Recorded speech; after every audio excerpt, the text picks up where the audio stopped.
Welcome to this next video. This is going to be my gear loadout.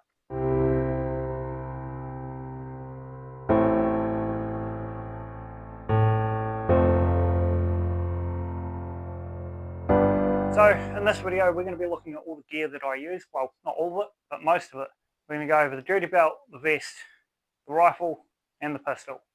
And we might chuck in a couple little extra bits as well. So we'll start it off with the belt.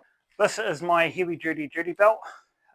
I got this like 9 years ago, I think. It carries basically everything I need.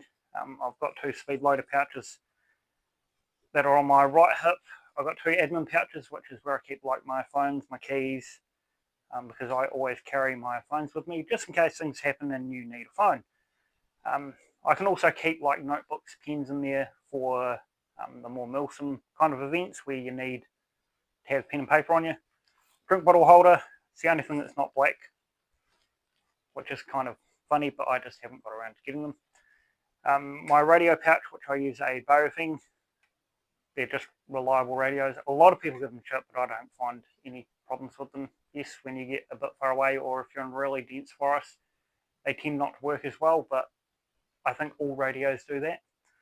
I have a handcuff pouch, which actually has a pair of handcuffs in there. I don't think I've ever managed to use them on someone, but I do kind of want to. I wouldn't mind kidnapping someone in a game. I think that would just be hilarious. I have my Glock holster, which we will see the Glock shortly. It's a Glock 17. I have a torch clip here. So one of my torches, it's attached to a clip, which just clips in there. I use it outside of Airsoft as well. That's why it's not permanently on there. And then I have two Glock magazine pouches. I only ever really carry two because I don't use the pistol a lot. I use it more at zone than what I do anywhere else, just because sometimes you'll be in an intense shootout. I'll run out on the rifle. I know that I need ammo.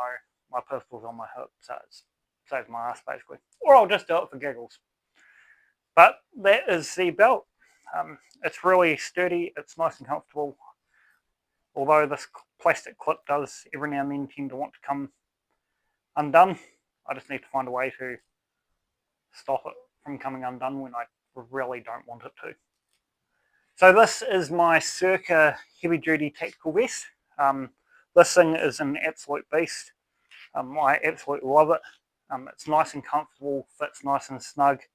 I spent about 4 hours, I think it was, setting this up, getting it nice and comfortable on my chest and shoulders to just where it would sit nice and snug so that when I run it doesn't bounce everywhere.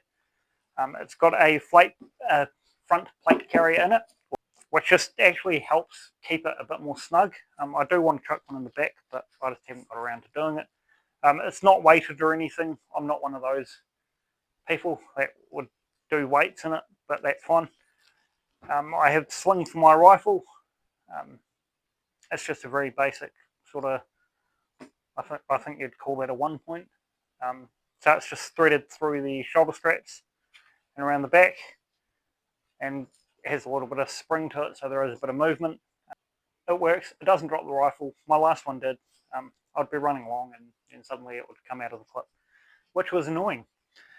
On it I have 7 FMA fast mag pouches. So these are just by rubber bands. Secure them in by rubber bands. It makes nice and easy, quick release. Although I do generally throw my empty ones on the ground if I'm in the middle or something. Otherwise I will just sort of put them back. But they hold on to the mags really well. I was skeptical when I first got them, just being rubber bands. I thought the rubber bands would break really easily. I haven't broken a rubber band and I've had this for about 2 years. So I really like it. There's an admin pouch up here, which I just keep like business cards and stickers for Jay's Airsoft in it. People ask me what my channel is and whatnot. I can just flick them the business card out of there. My CSG patch and my call sign patch.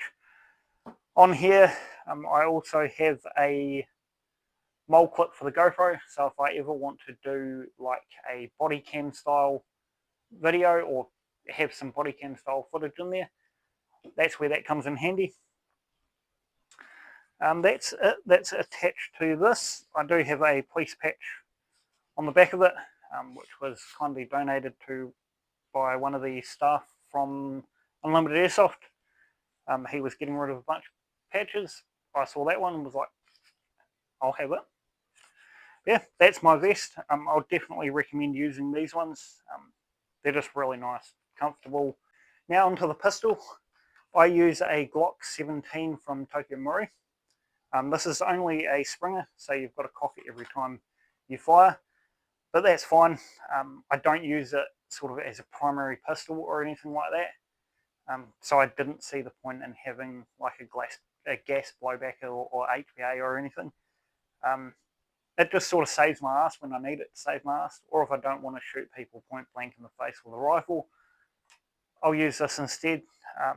As I said, with the belt, I've got 2 mags. They hold about 15 or 17 rounds each, I think it is.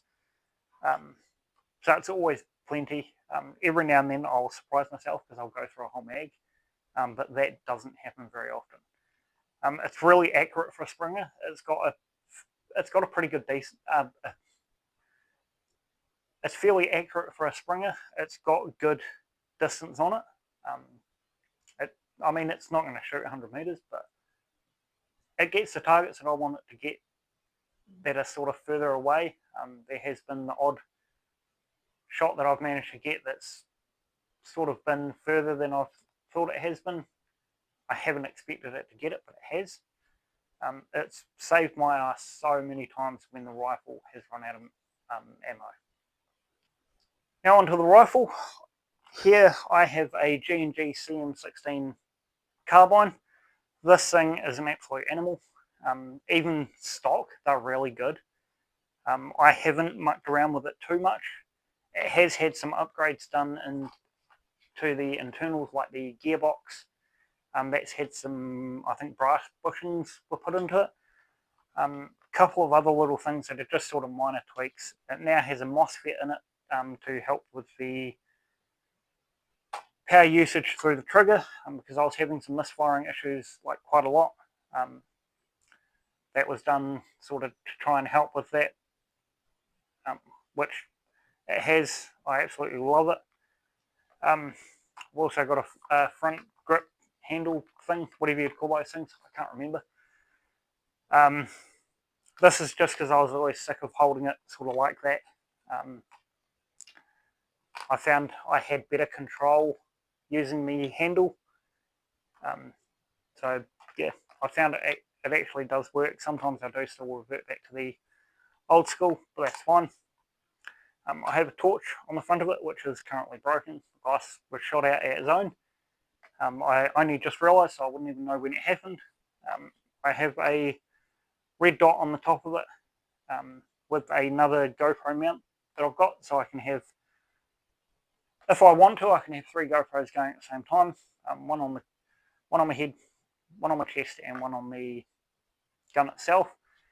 I've never done a video where I've done all 3 of them at the same time. Maybe one day I will. It just sounds like too much trouble to edit it. I'm more of a simple guy to edit the gameplay videos. This gun is an absolute sort of beast to fire.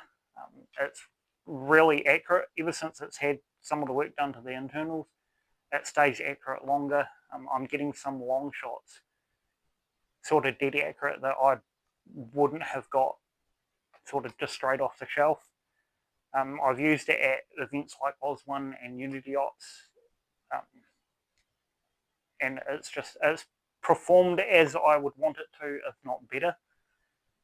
It's CQB rated, so it's below 1.13 joules.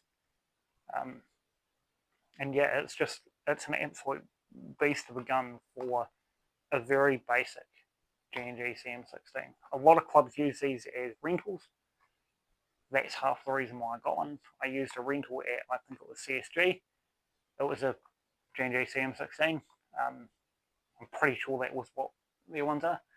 So I decided to get one, and I haven't looked back since. I love my M4 platforms. I'm not into the AK-47s or things like that. So this one was sort of right up my alley, and I wouldn't turn back on it. For the magazines on this, I use the G&G 130 round mid-cap magazines. I love the reloading, that's why I don't do high caps, but then low caps, I don't want to be reloading every 5 seconds. I have 2 of them which were painted by my wife. I don't know how well the camera is actually going to see that. My wife painted 2 of these because I started painting white lines on them, and then she decided that she was going to paint them as well. So that's pretty cool. I get a lot of comments on those painted magazines, which I think is just awesome. So that's my basic loadout. My clothing itself, like what I'm wearing now, that changes quite often. At the moment, I'm using what's called urban camo. You will have seen it in other videos. I really like it. It's nice and breathable, even though it is like quite thick and just sort of a good uniform. It's not overly hot. It's nice and breathable when you are out in a 30-degree day sort of thing.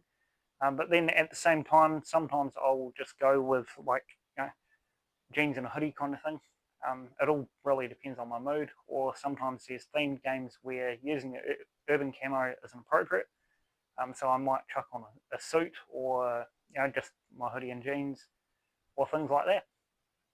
But yeah, that's my loadout. Hopefully you've enjoyed the video. We'll see you in the next one.